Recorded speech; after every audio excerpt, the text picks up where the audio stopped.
November 2024 থেকে November 2024 এই কটা দিন আপনাদের সকলের উপস্থিতি আমরা চাই। আসুন গরুর কথা শ্রবণ করুন, দিদিকে ধন্য করুন।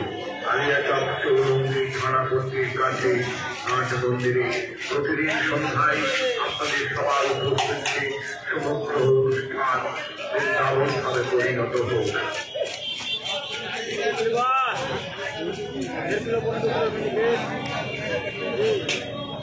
দেখি একটা ছোট মাছ